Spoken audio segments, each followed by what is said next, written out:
Hey there, I'm Opilia. I'm a 32-year-old freelance graphic designer, and lately my business has been on fire.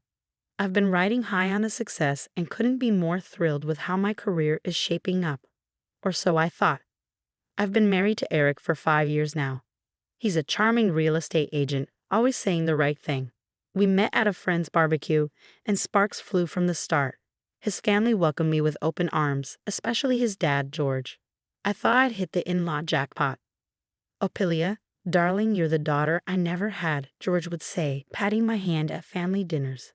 I'd beam with pride, feeling like I truly belonged. My home office is my sanctuary, the place where all the magic happens. I've poured my heart into creating it, from the ergonomic chair to the state-of-the-art computer setup.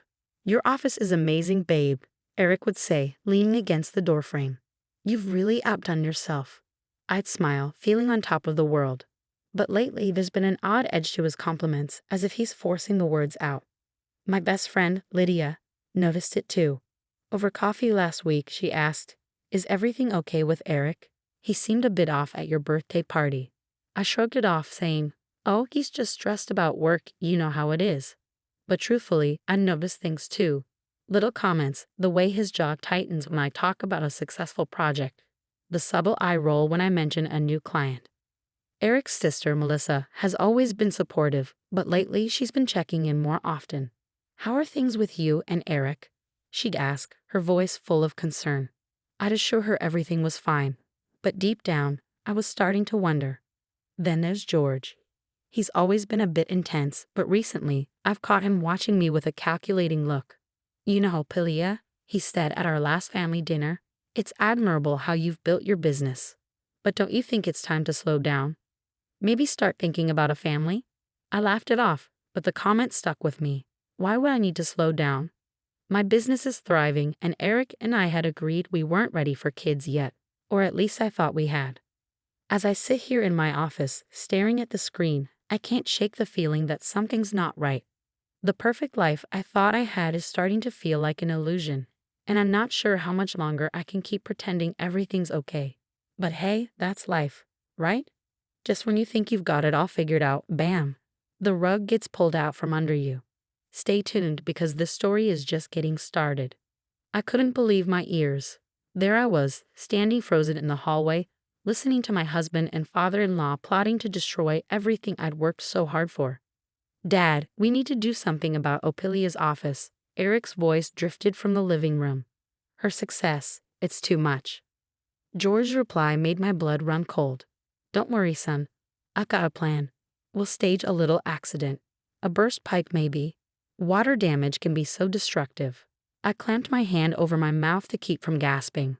My mind raced, replaying every interaction I'd had with them over the past few months. Suddenly, everything clicked into place. The time Eric accidentally spilled coffee on my laptop. The way George always seemed to interrupt during important client calls. It wasn't just coincidence or bad luck. It was deliberate.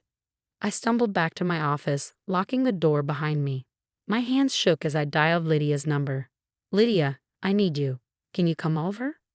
An hour later, we sat in a coffee shop far from my house. I spilled everything. "Oh my God, Opilia," Lydia's eyes were wide with shock. "You need to get out of there." I shook my head. "I can't just leave. Everything I've worked for is in that house, in that office." "Then you need to gather evidence," Lydia said firmly. "You can't let them get away with this." She was right, of course.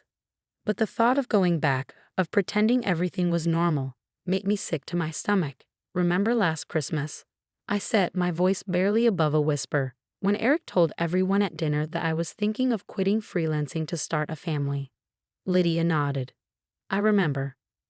"I never said that. He just made it up. And when I confronted him later, he said he was just helping me save face because my business was struggling." "But your business was doing great," Lydia frowned. "Exactly. It's like he's been trying to undermine me all along. I didn't want to see it." Lydia reached across the table, squeezing my hand. "Listen, my cousin Sarah is a detective. Let me give her a call. She might be able to help." An hour later, Detective Sarah Chen joined us. Her no-nonsense attitude was exactly what I needed. "Opilia, what they're planning is a crime," Sarah said, her dark eyes serious. But we need solid evidence. Are you willing to play along for a bit to get that evidence? I took a deep breath. The thought of going back, of pretending everything was fine, made my skin crawl. But what choice did I have? I'll do it, I said, my voice steadier than I felt. I'll get the evidence we need. Sarah nodded approvingly. Good. We'll set up hidden cameras and voice recorders. But be careful. Don't confront them until we have everything. As I left the coffee shop, my mind was spinning. How had my life turned into this nightmare? Beneath the fear and betrayal, though, I felt something stronger. Determination. They thought they could break me and destroy everything I built. Well, they had another thing coming. I straightened my shoulders and headed home. It was time to turn the tables on Eric and George. If they wanted to play games, fine, but they were about to find out that I played to win. The next few weeks were like living in a spy movie. Detective Sarah hooked me up with high-tech gear, tiny cameras and voice recorders I strategically placed around the house. My home office turned into a surveillance hub, and I felt like a secret agent every time I walked in. Hey babe, working late again? Eric would ask, his voice dripping with fake concern. I'd smile sweetly. Just wrapping up a project. Don't wait up. Little did he know I was combing through hours of footage and audio, piecing together their sinister plan. And as it turned out, I uncovered far more than I bargained for. One night, I overheard a phone call that made my stomach twist. Jessica, baby, I'll see you tomorrow. Opilia thinks I'm at a client meeting. My husband was cheating on me with Jessica, his perky blonde coworker. I wanted to scream, to confront him right then and there, but I knew I had to keep my cool. This was just another piece of evidence in the growing case against him. As I dug deeper, I stumbled upon something even more shocking. George, my oh-so-perfect father-in-law, had a hidden past of fraud and tax evasion. I found old documents and emails pointing to a tangled web of financial deceit that made my head spin. I worked tirelessly, backing up all my files and moving my most valuable equipment to a storage unit. There was no way I was letting them destroy my livelihood. But keeping up the act was taking a toll. Eric began giving me suspicious looks, probably wondering why I wasn't panicking about my so-called upcoming accident. You seem different lately, he remarked one morning over breakfast, his eyes narrowing. I shrugged, trying to stay casual. Just focused on work. You know how it is. I needed an ally, someone on the inside. That's when I turned to Melissa, Eric's sister. I'd always liked her, and I had a gut feeling she wasn't on board with her family's toxic behavior. We met at a cafe, far from prying eyes. Melissa, I need to tell you something, and it's going to sound crazy. I told her everything, the plot, the affair, George's shady past. To my relief, Melissa believed me. I always knew Dad was manipulative, but this, she shook her head, clearly disturbed. I'm so sorry, Opilia. What can I do to help? Together, we formulated a plan. Melissa would play dumb, feeding me information from family gatherings I conveniently couldn't attend. The night before the planned accident, I was a bundle of nerves.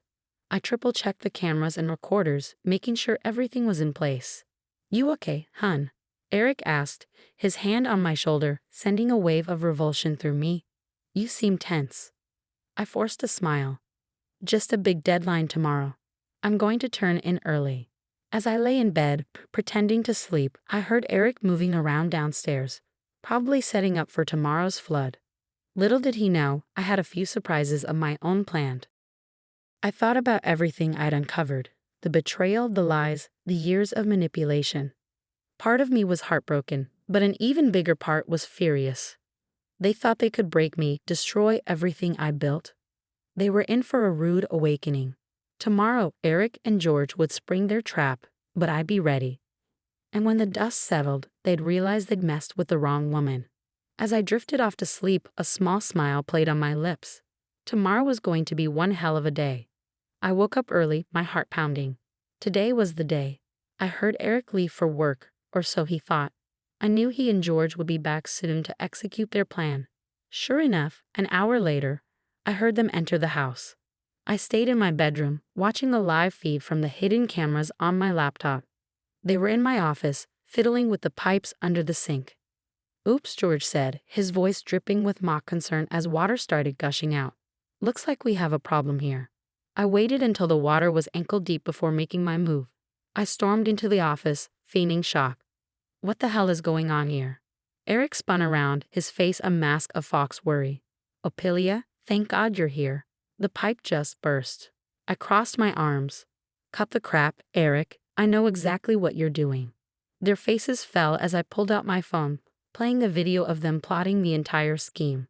You've been spying on us? Eric stammered. No, I've been protecting myself from your sick games, I snapped back. George stepped forward, trying to calm the situation. Now, Opilia, let's not overreact. Overreact? I laughed bitterly. You mean like planning to destroy someone's career? Or maybe cheating on your wife, Eric? Eric's face went pale. I don't know what you're talking about. Save it. I know about Jessica. Just then, Melissa burst in, clutching a folder. I've got it, Opilia. George's eyes widened. Melissa, what are you doing here? She glared at her father. Doing the right thing for once. Here's all the evidence of your fraudulent business practices, Dad. As if on cue, Detective Chen walked in, flanked by 2 officers. George Thompson, we've been investigating you for months. You're under arrest for fraud and tax evasion. Eric fell to his knees, begging. Opilia, please, I'm sorry. I'll change, I promise. I looked at him, feeling nothing but disgust. Save your breath, Eric. We're done. I want a divorce. The next few months were a whirlwind. With all the evidence I gathered, my lawyers secured a very favorable divorce settlement. George's arrest made headlines, and his business partners quickly distanced themselves, leading to his financial ruin. Eric, tainted by association with his father's crimes, lost his job. Last I heard, he was working as a cashier at a gas station. 1 year later, I stood on a stage accepting an award for Innovative Small Business of the Year. My design company hadn't just survived, it had thrived. I looked out at the audience, seeing Melissa and Lydia cheering me on. They'd been my rocks through everything. This award, I said into the microphone, is for everyone who's ever been underestimated, manipulated, or held back. Your setbacks don't define you, your resilience does. As applause filled the room, I felt a sense of peace wash over me. The past year had been tough, but I come out stronger. I learned who my true friends were, and more importantly, I learned just how strong I could be. Walking off the stage, I smiled to myself. Eric and George thought they could break me. Instead, they made me unbreakable. And as for me, I was just getting started. The story has ended, but I'd love to know your thoughts. If you discovered your partner was secretly plotting to sabotage your career, would you confront them immediately or gather evidence first? What would you do differently from Opilia? Share your thoughts in the comments below.